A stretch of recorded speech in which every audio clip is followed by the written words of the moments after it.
50 kakiluhan nga wala makalibrate ginpangguba sang Local Economic Enterprise Office sang Iloilo City.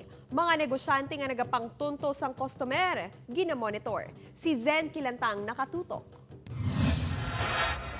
Naglabot tanan sa 50 ka mga kiluhan nga wala makalibrate ang nakumpiska sa Local Economic Enterprise Office sa 7 ka mga merkado sa syudad sang Iloilo sa ginpatigayong nga operasyon timbangan humalin sa Nobyembre. Isa-isa nga ginpangguba sang LEO ang mga kiluhan agud hindi na magamit sa katuntuhan matapos may pila ka mga customer nga nagreklamo nga may daya sa pagbahal sang isda o kon karne. Isa ang Iloilo Terminal Market nga ginatutukan. Kung adlaw kaan kaya sang kiluhan da karon kunti matagam ka na lang gid.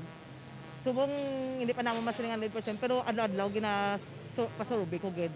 Padayon ng paglibot sang LEO sa mga merkado agud masiguro nga nagagamit sang insakto nga kiluhan ang mga negosyante. Dala namon ang test weight nga bato, may 1 kilo, may 2 kilos.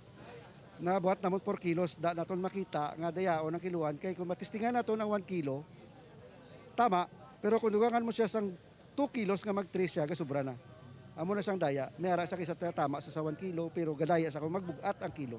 Sa tion nga madakpan liwat ang mga manugbaligya nga nagagamit sang uncalibrated nga kiluhan, igasumite ang ila pangalan sa City Legal Office agud kasuhan. Upod ka Romel Porquia, Zen Kilantang, One Western Visayas.